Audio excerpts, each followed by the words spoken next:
Isso, assim.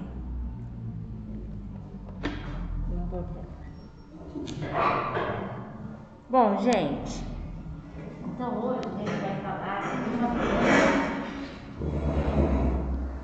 de uma doença que não vai cair nesta prova, tá? Vai ficar para outra prova. Professora, então nem dá, não fala nada, né? Fica quieta. Para depois a gente não atrasar, tá? Porque vocês sabem que eu gosto de levar a disciplina assim. Eu tenho um objetivo para aquela semana, eu gosto de cumprir. Eu não gosto nem de ficar para trás e nem de... já que nós acabamos uma semana, já começar outra vomitadamente. Vocês sabem que eu gosto. Não, agora se eu atingir meu objetivo, tá ok, tá? Então, o que é o diabetes, gente? É uma doença metabólica caracterizada por hiperglicemia decorrente da produção. Veja bem, o diabetes é quando acontece um aumento da glicose sanguínea. Mas por que isso? Por N motivos.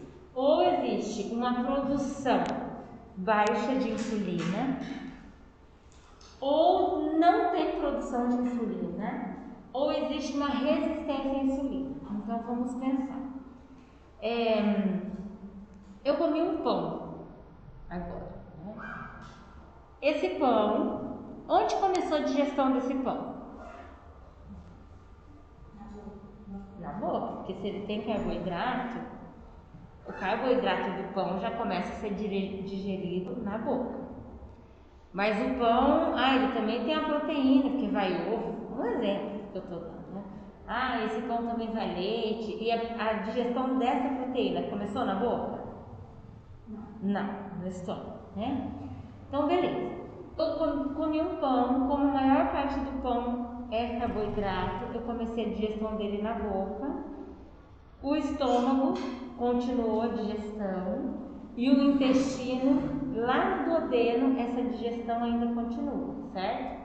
O que é digestão? A gente quebrar uma molécula grande, né, de carboidrato, por exemplo. Eu tenho várias glicoses juntas, isso vai formar um polissacarídeo. O polissacarídeo é mais de 4 moléculas de açúcar, é mais de 4 moléculas de glicose. Então eu tenho um amido, né? Quando eu quebro esse amido em pequenas moléculas, eu vou quebrar em glicose, e a glicose vai ser absorvida lá no jejum e no ilho, vai para a corrente sanguínea, certo? Certo ou errado? Então, o que chega no meu sangue? Oriundo do carboidrato? Ele chega o amido? Não. O que chega? A glicose. Beleza, então está explicado por que quando eu como o carboidrato, isso pode interferir ou não na minha glicemia, certo? Beleza, acontece que nós aceitamos fisiologicamente uma quantidade X de glicose no sangue, que é de 60 a 99, certo? Professora, eu fui ali no laboratório, a referência é 110, não é mais, tá, pessoal? Faltou eles atualizarem, mas agora é 99. Entre 60 e 99, beleza, ninguém é diabético, tá? Teoricamente não. Agora, isso em jejum, tá? Agora, depois do almoço, vocês acham que a glicose de vocês vai estar entre 60 e 99? Claro que não. Vai estar maior, e tudo bem, só porque naquele momento vai estar maior, vocês são diabéticos? Não. Qual é a questão? Quanto tempo o nosso organismo está levando para baixar essa glicose pós-prandial, que é depois que a gente come. Beleza, então eu comi carboidrato, essa glicose do carboidrato repercute na minha glicemia. E aí, o que faz quando eu me alimentei e a minha glicemia foi para 180, e daí dentro de meia hora ela está 180, e a hora que depois de 2 horas, se eu vou ver a glicemia, ela já está 91. O que fez a minha glicemia depois do almoço, que aumentou, descer? O que fez? A insulina. Então, como glicose sobe no sangue, a insulina é secretada pelo pâncreas e ela realmente ativa os receptores celulares e a célula capta a glicose sanguínea para dentro da célula, para ser usada lá na mitocôndria, né, para a gente produzir energia e tal. Ou se eu não vou produzir tanta energia assim, eu comi muito, vai ser estocado como gordura. Beleza? Qual é a questão? O diabetes é quando essa pessoa tem uma hiperglicemia não normal. Tem uma hiperglicemia não pós-prandial. Ele já acorda com a hiperglicemia. Depois de 2 horas que ele se alimentou, ele ainda tem hiperglicemia. Então, tem alguma coisa errada. E aí é fácil a gente pensar. Se é a insulina a que diminui a nossa glicose no sangue, tem algum problema com ela. Ou ela não está sendo produzida na quantidade adequada, ou ela não está sendo produzida, ou a minha célula não reconhece mais a insulina como insulina. Então ela não capta a glicose no sangue, que é o caso dos resistentes à insulina. Estão presentes anormalidades do metabolismo de carboidratos, proteínas e lipídios. Pode acontecer do diabético pode não, acontece dele ter problemas também, não só no metabolismo do carboidrato, na gordura também, tanto que o diabético tem um risco de doenças cardiovasculares, hipertrigliceridemia, hiperlipidemia, tá? E no metabolismo das proteínas. Lembra que eu falei para vocês, a gente tem que tomar cuidado com o excesso proteico por diabético, certo? Então, a hiperglicemia a longo prazo, toda vez que a nossa glicemia está aumentada e ela permanece assim, e isso já acontece há um tempo, ele está sendo prejudicado o rim, ou a visão, ou o sistema neurológico ou cardiovascular. Algumas dessas coisas estão sendo acometidas. Ah, mas o meu paciente nem sente? Pois é. Muitas vezes ele não sente mesmo. Aí a hora que ele começa a ter os sintomas, já faz 1 ano que a glicemia dele já não está bem, tá? Então já lesionou muitas vezes a visão, a função renal, tá? Então existem alguns tipos de diabetes. O tipo 1 é aquele diabético, é aquela pessoa que tem diabetes, ela começa a aparecer sintomas quando criança. Professor, mas quando nasce, não necessariamente. Pode ser que comece com 4 anos, 3 anos, 5 anos, 2 anos, tá? Esse é o típico paciente que provavelmente não produz insulina. Ou ele nasceu produzindo uma quantidade muito pequena e evoluiu sem produzir a ponto de não fazer efeito. Então, o que acontece com essas crianças?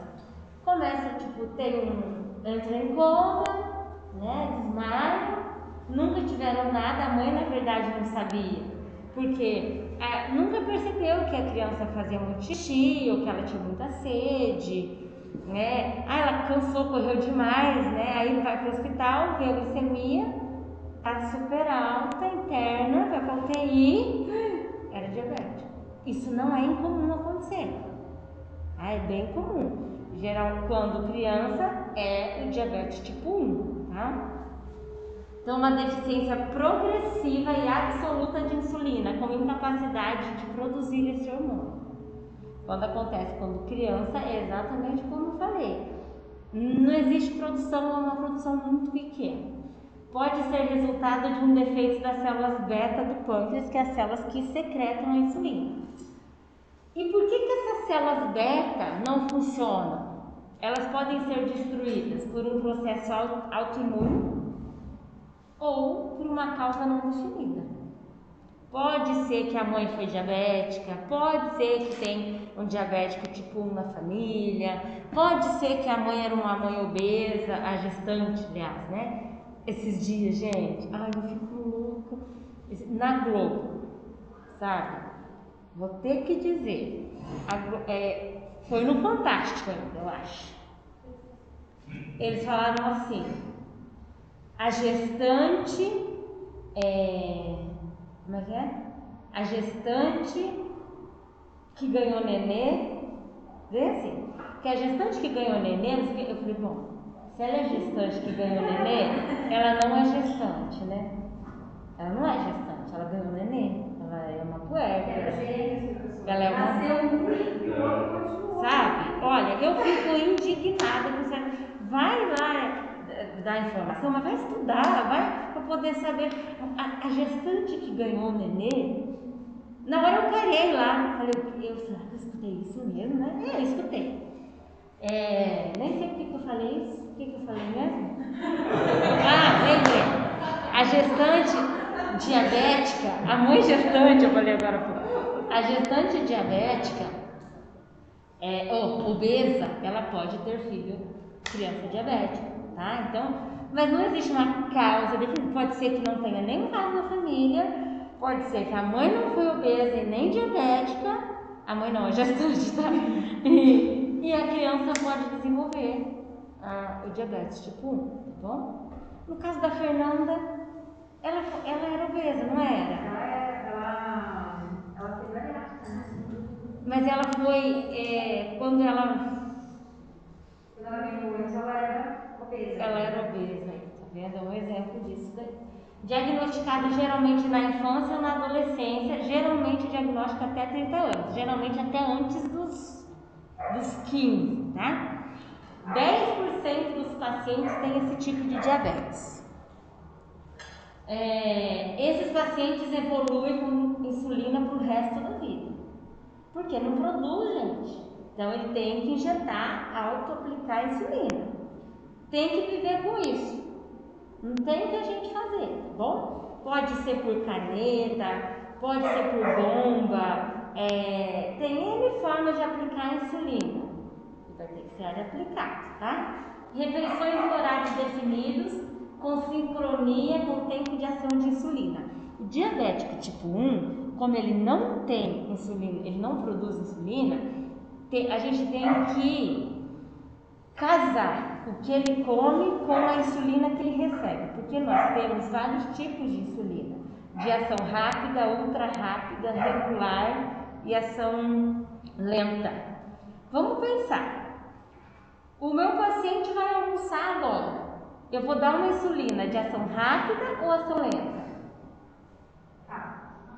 Rápida. Agora, eu quero controlar uma glicemia de um dia inteiro. Lenta. Entendeu? Como que o tipo de insulina que ele usa tem que bater com o nosso objetivo. Então, assim, o paciente diabético, ele tem acompanhamento do endócrino, óbvio, tem que ter, né? Em nenhum momento eu estou dizendo aqui que a dieta é mais importante do que a insulina e nem que a insulina é mais importante que a dieta. Mas é importante o médico orientar esse paciente que ele precisa casar essas coisas. Eu vou te dar esse tipo de insulina, porque sua glicemia, para a gente poder fazer esse controle, que a sua glicemia está oscilando muito, mas você precisa ir para um nutricionista. E você tem que falar para o nutricionista que você está usando essa insulina de manhã e essa insulina antes das refeições. Sabe? Porque o que a gente vê? O médico vai lá, toma isso aqui, tá? E pronto! Não tem como um diabetes tipo 1 ser controlado se não existe um trabalho multidisciplinar, sabe? Eu vejo a Fernanda, ela é bem irritada com isso. Essa que eu tô falando, ela é uma ex-aluna nossa que o filho é diabético, tem diabetes tipo 1. E eu vejo várias vezes ela falando lá como, pra mim, um profissional de saúde precisa ser melhor do que ele é, gente. Eu sou profissional de saúde, eu preciso melhorar no que eu sou. O enfermeiro, o médico, sei lá quem, farmacêutico, a gente precisa saber fazer comunicação. Não é escrever um papel lá, faz isso aqui, sabe? A gente precisa, né, orientar bem os pacientes. Quais os sintomas desse diabetes? Cansaço fácil, muita sede, emagrecimento, aumento do apetite e urina aumentada. Qual é o problema? Que o tipo 2, problema não, né? O tipo 2 também pode ter esses mesmos sintomas, tá? O diabetes tipo 2 é a hiperglicemia resultante de defeitos na secreção e na ação. O tipo 1 não produz, o tipo 2 produz, mas tem alguma coisa. Ou as células não reconhecem a insulina e, portanto, elas não captam glicose, ou existe uma produção grande, mas não também como deveria, e esse pouco que é produzido não tem a mesma ação, está faltando, fica deficiente essa ação da insulina. 90% dos diabéticos, gente, são do tipo 2, que é a maioria. Esses pacientes aí, aqueles já de 40, 50 anos, que descobrem ser diabéticos, tá? E, o tipo 2, então, é porque ele é já de idade, porque eu escuto assim dos pacientes. Minha mãe, sei lá, eu tenho diabetes. Não, mas não é de comida, é o da idade. Entendeu? Porque as pessoas pensam assim, eu fiquei diabética porque eu cheguei nos 45. Não, é porque já existe a sua genética já está no seu DNA, já existe essa possibilidade. Você é uma pessoa que não pratica exercício físico, porque o exercício físico capta glicose, né, para entrar no ciclo de Krebs, por exemplo.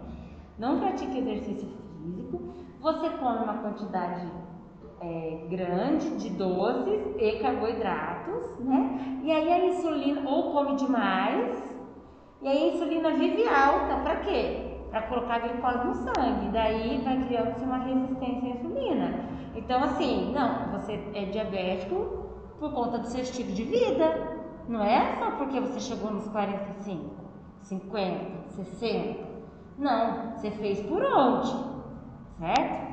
Mas vai ter as pessoas que têm a mãe diabética e não desenvolvem o diabetes? Com certeza. Depende do ambiente que elas vivem, bom? Agora, uma coisa é certa, como eu já falei na aula de obesidade. As crianças que mamam no peito, a possibilidade de elas serem diabéticas é menor. Existe? Claro que existe. Vai mamar no peito e depois que sai do peito começa a comer todos os doces do mundo, né? Acho que o mundo vai acabar em doce, né? Aí vai ter, mas a criança que mama no peito até 6 meses exclusivo e que continuam mamando até 2 anos, são crianças que têm um paladar menos aguçado para o doce. Eles gostam do alimento nem tão salgado nem tão doce. Eles aceitam melhor alimentos diferentes. É por isso, né? Porque o leite também faz uma mágica, não, tá? E ele também evita que ela, né, do genótipo somatizar aquela doença genética, tá? A idade avançada, então, é um fator de risco, não só pela idade, né, mas por tudo isso. A obesidade, porque a obesidade gera uma resistência à insulina, hiperlipidemia, hipertensão, história familiar e inatividade física. É uma doença crônica não transmissível, então é uma doença que não começou de um dia para o outro, ela já vem acontecendo, muitas vezes silenciosamente, igual a hipertensão. E uma vez que tem diabetes, gente, você não deixa de ser diabético. O único que deixa de ser diabético é a gestante. A gestante diabética, a hora que depois que ela ganha neném, ela pode não ser mais diabética, tá? Existe chance de continuar? Existe, mas ela geralmente volta. Uma outra coisa, aquele paciente lá da UTI que tem a glicemia aumentada, também, na hora que ele sai daquele estado agudo e que a infecção melhora, a septicemia passa, a glicemia dele também pode, geralmente, normalizar, tá?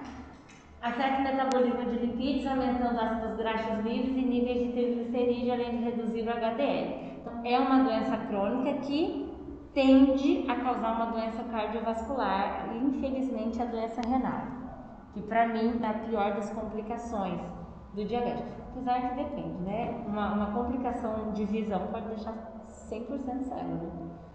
Viver cego, uma pessoa que sempre enxergou, de repente perder a visão é bem difícil. Sintomas: sede, fome. O diabético tem muita fome. Desconfie daquela pessoa que sempre procura comida. Por que que isso acontece? Toda vez que a insulina aumenta, sobe para colocar a glicose na célula, isso acontece rapidamente depois de alimentos com alto índice glicêmico. Porque se eu como um alimento rico em fibra, eu não faço pico glicêmico. Aumenta a glicemia? Aumenta, mas não com a mesma velocidade. Mas quando eu como uma coisa, vamos pensar, tomei uma Coca-Cola, né? A glicemia vai lá em cima, porque o processo digestivo da Coca é super rápido, não tem nenhuma fibra ali, só tem carboidrato simples ainda, né? Então é super rápido, faz pico glicêmico, a insulina sobe. Rapidamente ela tem que fazer aquilo baixar, então rapidamente ela põe a glicose intracelular. E quando aí ela baixa muito rápido. Quando isso acontece, qual que é o sintoma fisiológico que a insulina baixou e a glicose baixou muito rápido?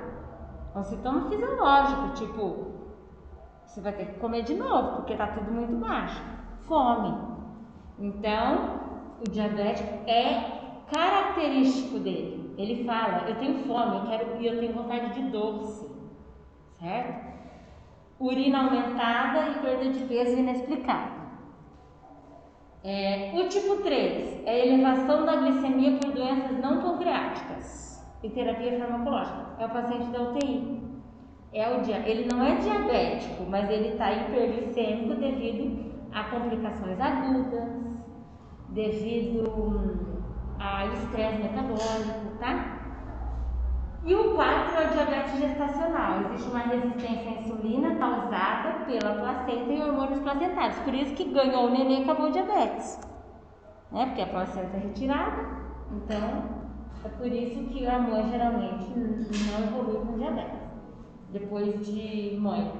Através da medida de glicemia no soro ou no plasma, após um jejum de 8 a 12 horas, é feito o diagnóstico, né? É a glicemia de jejum. Só isso, professora, já faz diagnóstico? Não. Esse é o diagnóstico, é o exame mais comumente realizado. É o exame mais comumente realizado, mas não é ele sozinho que detecta diabetes. Existe também o teste de tolerância à glicose, com medidas de glicose na hora que toma a glicose, depois de 60 minutos, depois de 2 horas, né? Ou tem testes que é de meia hora, 1 hora e meia, 2 horas. Gestante geralmente faz esse teste de tolerância à glicose, se eu não me engano é no 6º mês, do 5º para o 6º, não lembro mais. E aí ele mede exatamente para ver como é que é a glicemia antes da glicose, depois de meia hora, depois de 1 hora, depois de 1 hora e meia e depois de 2 horas. Porque não é só a de jejum que importa. Depois que eu como, quanto que a minha glicemia demora para retornar ao normal depois que eu me alimentei, tá? A glicemia normal em jejum é menor que 99 ou igual a 99. Depois, no teste de tolerância à glicose, ela tem que estar menos que 140. E casualmente, o que é casualmente? Qualquer horário do dia, ela tem que estar abaixo de 200.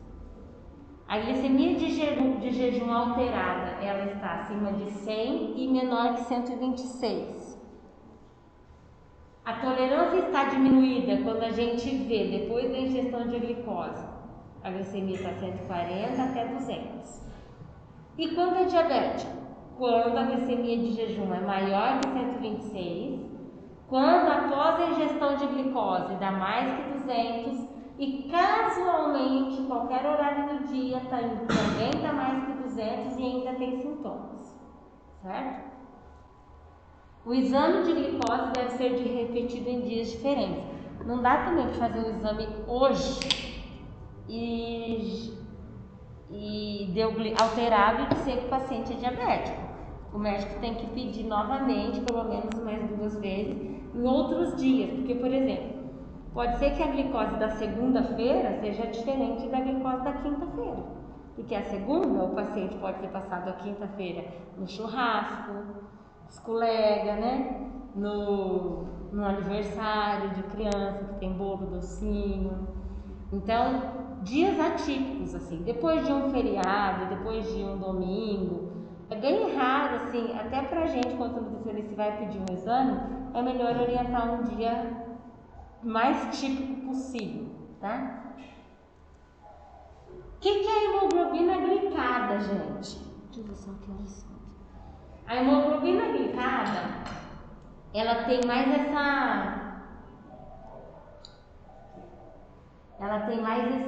esse símbolo agora, tá? Não é mais o HGB-A1C, é mais o A1C. O que é isso? Ela mostra como que estava a glicemia nos últimos 3 meses. Não se usa hemoglobina glicada para fazer diagnóstico.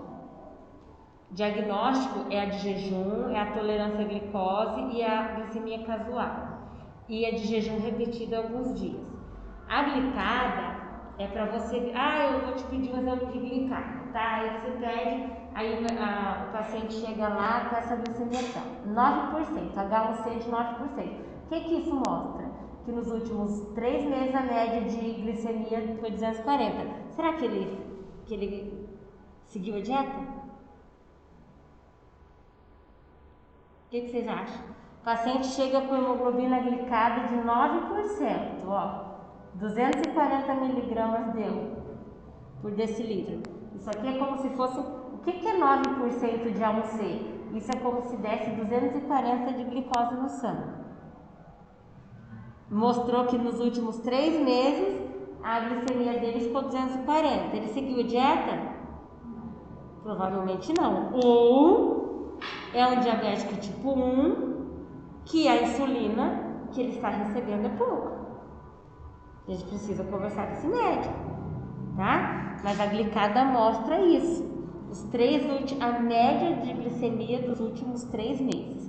Mas não deve ser utilizada para diagnóstico, como eu já falei para vocês.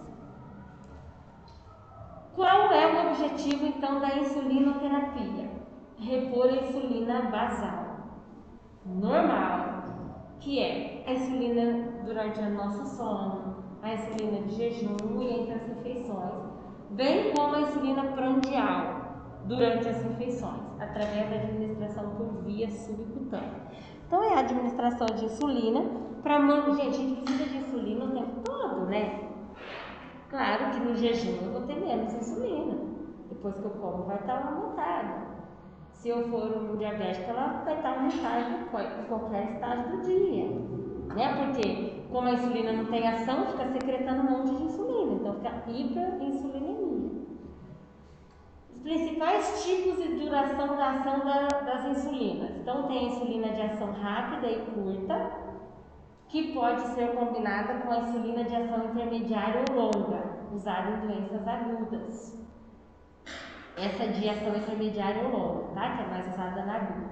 Tem a insulina de ação intermediária, geralmente usa-se muito a NPH. Vocês vão ver esse nome quando vocês atenderem diabetes. Eu uso a NPH. Aí você fala, meu Deus, o que é isso aqui? NPH é uma insulina de ação lenta, intermediária, não é muito lenta. Tem a longa, que é a ultralenta, e tem a misturada, que mistura a de ação lenta com a regular, que é de ação curta. Geralmente, esse é o protocolo mais utilizado, tá? Usa-se as duas. Por exemplo, a insulina ultra rápida, ela tem início já em menos de meia hora que se toma. Ela tem um pico depois de entre meia hora e 1h30. A duração efetiva é de 3 a 4 horas e ela dura no máximo 6 horas. Então, quer dizer, a insulina que você tomou ao meio-dia, ela vai te ajudar no seu almoço e talvez no lanche da tarde, mas para o jantar já não vai, tá? A regular já dura o mesmo tempo, mas ela tem uma ação um pouco mais lenta, ó. É um pouco mais, de meia hora a 1 hora. Ela tem um pico de ação de 2 horas depois que tomou, dura de 3 a 6 horas e no máximo 4 a 6. A NPH, é aquela de ação mais lenta, porém e muito usada. Ela começa a ter efeito, ó, de 2 a 4 horas depois. Então não dá para eu colocar uma NPH por causa do almoço, porque ele vai almoçar meio-dia e a ação da insulina só vai acontecer 2 da tarde. Pensa, a glicemia dele vai ficar aumentada do meio-dia às 2. Por quê? Então, a NPH ela é geralmente usada de manhã e de noite. E a de ação rápida ou regular é usada próximo das refeições. Ó, a NPH dura até 18 horas, ó, gente. 14 a 18 horas. A lenta dura de 10 a 16 e a ultralenta de 20 a 24.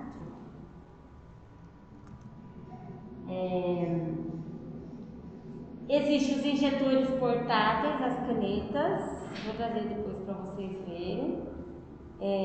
Tem os dispositivos de infusão subcutânea contínua, que são as bombas. O filho da Fernanda usa bomba, né? Não é comum, tá? Ela conseguiu as custas de Ministério Público, eu me lembro.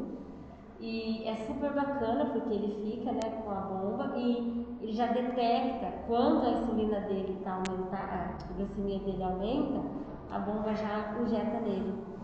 Apita, né, e para uma criança isso é bem mais fácil. E ela também tem o controle no celular dela, né, mas não, e assim, é um direito que se tem, mas que custa estresse, custa a pessoa ficar insuportável, né? Porque, infelizmente, existem direitos que nós não sabemos que a gente tem, né? E aí, eu me lembro que na época ela no dia, quando eu dei aula para a turma dela, eu pedi para ela falar um pouco de como que aconteceu tudo, né? Porque ela é educadora em diabetes, antes de ser nutricionista. E eu queria saber mesmo, porque não é comum ter bomba. Aqui no sistema público fornece facilmente as canetas, né? Mas a bomba não. E aí ela me contou como foi rapidamente, né, para a turma também. Então a gente tem esse direito, só que assim, ela demorou um tempo para conseguir, né? Enquanto isso ela usava outros métodos, mas as pessoas têm que batalhar mesmo, mas nem todo mundo tem nem condição de batalhar por isso, né? E tem a insulina inalável também, que é a menos utilizada. Onde aplicar a insulina? Braços na face posterior, que é atrás, né? Anterior das coxas ou lateral externa, no abdômen, tanto nas regiões laterais, tanto na direita quanto à esquerda, ou nas nádegas no quadrante superior lateral externo da região glútea.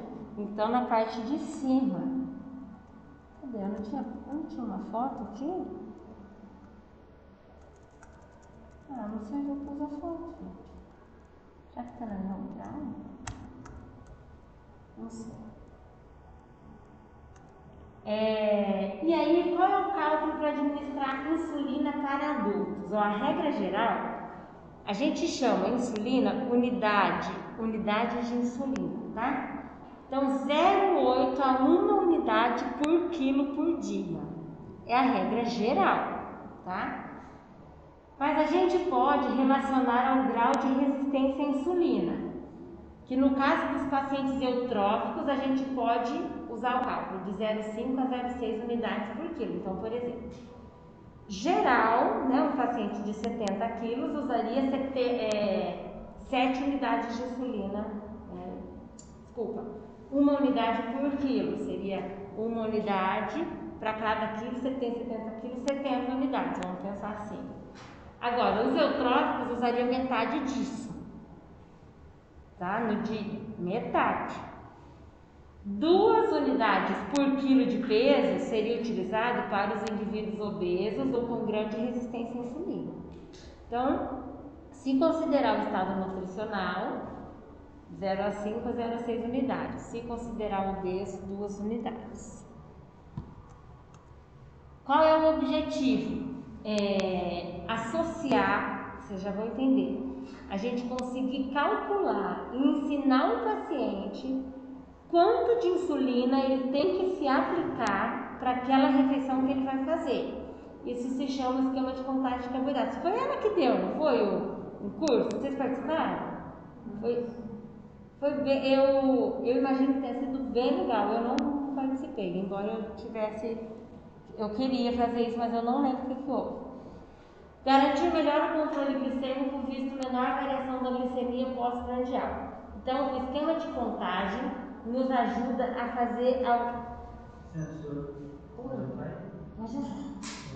ele nos ensina a fazer de forma equilibrada tanto o de carboidrato que contém na minha refeição, tanto de insulina que eu preciso ingerir ou aplicar para poder fazer o equilíbrio, né? Nem demais, porque o demais vai dar hipoglicemia e o de menos vai dar hiperglicemia, tá?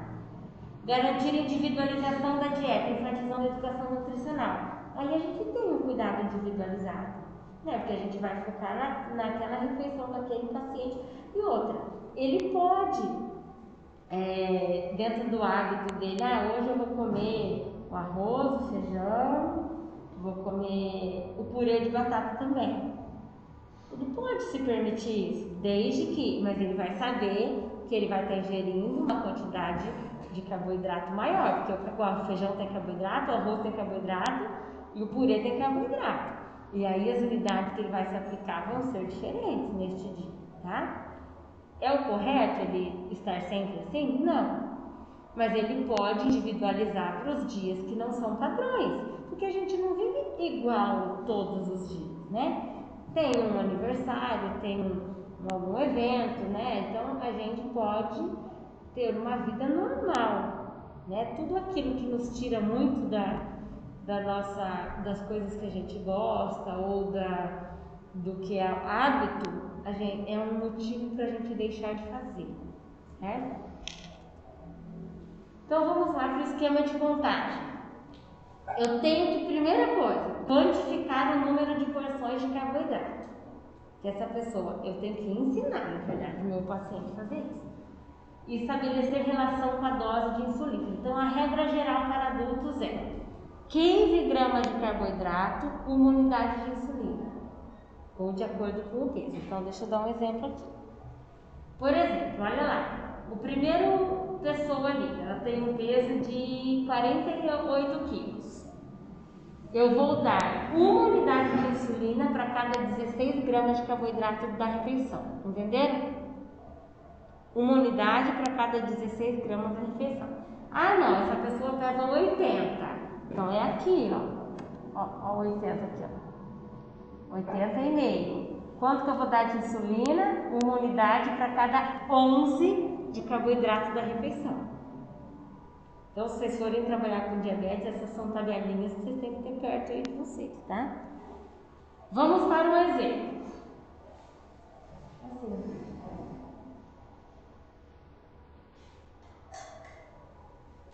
Quero que vocês façam. Eu mandei para vocês o exemplo calculado, porque eu sou uma fã, eu faço essas coisas.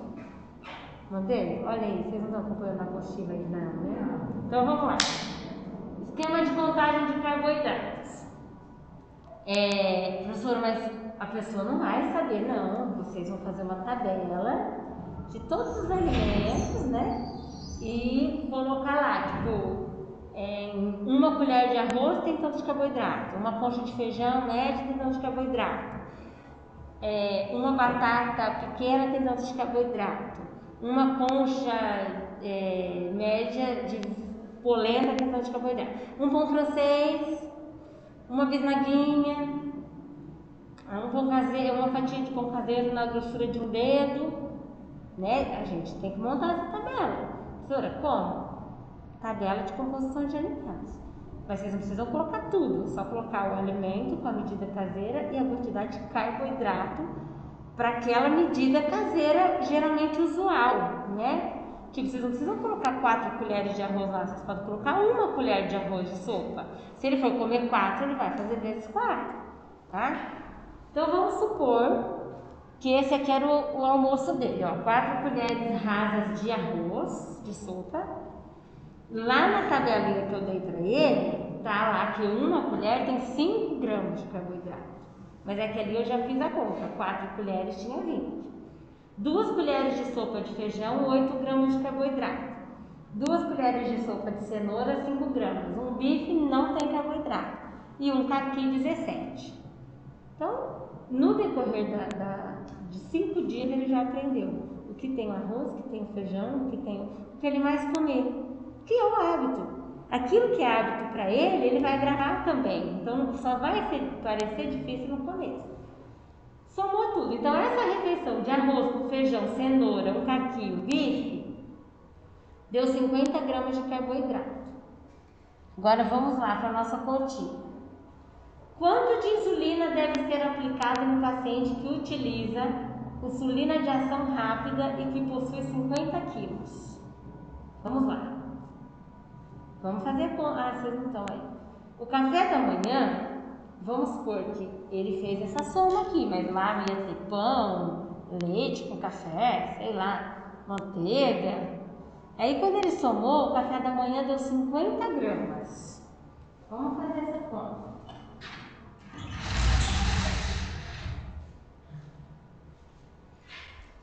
Ó, o café da manhã.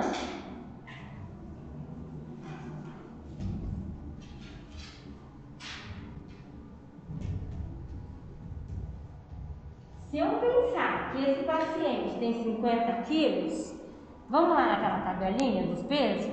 Ó, quanto que eu vou ter que dar por cada grama de por grama de carboidrato? Vocês concordam que eu vou ter que dar uma unidade de insulina para 15 gramas de carboidrato? Todo mundo, alguém ficou com dúvida de enxergar isso aqui, isso que eu estou falando ali? Yara, tudo certo? Maria Eduarda Pini Araújo, tudo certo? Então tá, então ó, por paciente de 50 quilos, está dizendo assim, uma unidade de insulina para cada 15 gramas de carboidrato, certo? No café da manhã, tinha 50 gramas de carboidrato. Então, quanto que eu vou dar de insulina para esse paciente? Façam aí. 15x igual a 50 dividido por 15. 3,3.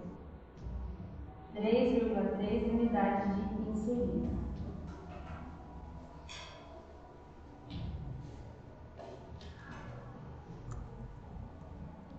Olha lá. Caiu. Já calculei, já mostrei tudo o resultado. Vamos para o próximo. 40 gramas no almoço.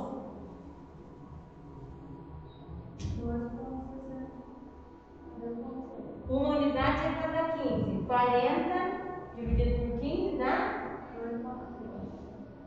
2,6 unidades de insulina.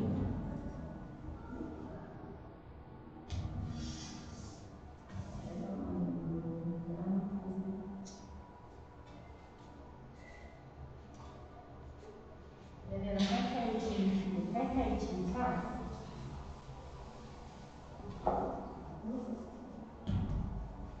Café da manhã deu 3,3, certo? Unidades. Almoço deu 2,6, é isso? É. E jantar? Quanto? Redondinho? Beleza. Agora a minha pergunta para vocês é: qual é o momento que a gente tem que aplicar essa insulina? Antes, durante ou depois? Hã? O que você falou? Antes. Você, Ju? Por que ninguém falou depois? Por que, Bruna, depois? Eu acho que depois, porque eu acho que já ganha, a gente tá depois. Você sabe por que é depois, gente? Porque ela é de ação rápida. Você deu agora, ele tem que comer. Vamos supor que chega alguém e ele vai atender a porta. Aconteceu que alguém caiu, ele vai acudir. Aí ele vai ter uma hipoglicemia. Então primeiro ele come. depois ele aplica, entendeu? Eu achei estranho porque meu pai toma sempre antes. Toda refeição. Se ele realmente tomar e já sentar na mesa, não tem nenhum problema. Injeção rápida. Porque assim, gente, se a gente der e porventura acontecer alguma coisa e ele não conseguir sentar na mesa, ele fica com hipoglicemia, entendeu? E ele pode entrar em coma daí. Claro, né, que... Outra coisa, talvez ele coma mais, entendeu? Por exemplo, eu esquematizei aqui, eu vou pegar 3 colheres disso, mas daí ele repete. Então, por isso que também o depois facilita. Não, eu comi 5 colheres de arroz, eu comi 5 colheres de cenoura e eu tomei um copo de suco de laranja que nem estava no meu cardápio. Entendeu? Aí ele faz o real, porque senão ele tem que aplicar de novo a diferença, entendeu? Se ele mudou a quantidade. Mas não está errado. É só por um maior cuidado, tá? Então, e o que eu faço com os números não redondos? Eu aumento para mais. Por quê? Porque pode ser que fique o 3,3 unidades de insulina de 3 não seja suficiente para controlar a glicemia.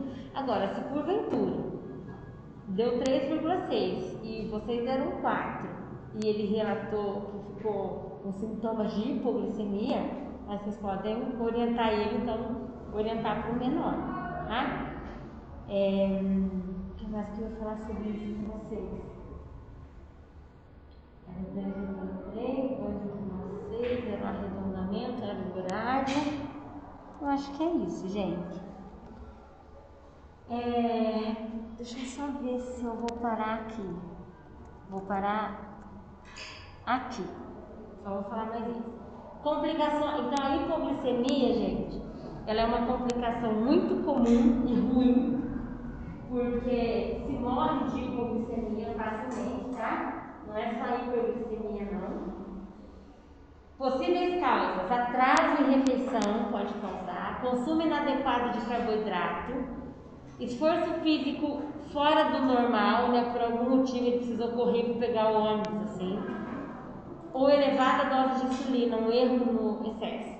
Mecanismos de alerta: quais são os sintomas que podem causar um alerta no paciente que está com hipoglicemia? Taquicardia, palpitações, sudorese, tremor, náusea e fome. Só que tem pessoas que têm esses sintomas na hiperglicemia também. Então, você tem que ajudar a pessoa a se conhecer. Né? Geralmente ela sabe quando é hiper e quando é hipo, mas no começo eles não sabem, porque pode ser muito parecido. Pode haver progressão para convulsões e coma durante a hipoglicemia. O que fazer rapidamente com um paciente hipoglicêmico? Esse sintoma é aliviado pela administração imediata de glicose, açúcar simples. Ou leva ele para o pronto atendimento, ou facilita a vida. Dá açúcar para essa pessoa comer. 1 colher de sopa rasa de açúcar, pode ser aqueles sachês de açúcar, né, que dele já vem até com a quantidade, né, 1 grama de açúcar. 1 grama não. 10, né? 5 ou 10, não é? 150 ml de refrigerante comum, não diet, né? Não zero açúcar daí. 150 ml de suco de laranja ou 3 balas de caramelo ajudam nessa recuperação de hipoglicemia. Então, o diabético, embora ele seja diabético, ele tem que ter um açúcar por perto, uma bala, não para ele ficar chupando, mas para esses momentos, porque a hipoglicemia pode levar ao coma, tá, gente? Pessoal, ela é grave. Beleza? Pode falar. Uma vez na hipoglicemia, meu pai falava isso, pelo menos. Porque quando ele tinha crises de hipoglicemia, eram crises sérias, né? Sim. Crises que a gente precisava intervir porque ele caía no chão e tinha todos esses sintomas, parecia uma convulsão. E aí ele sempre falava, quando ele tivesse essas crises, não colocar nada líquido na boca dele. Aquele de engasgar. engasgar. Era para colocar coisas sólidas, né? Açúcar, uma coisa que ele tivesse controle, sabe? Mas isso é uma coisa muito rápida, tipo assim, com relatar assim, uns minutinhos antes não existia nada. Começa a falar, ter confusão mental e já evolui rapidamente.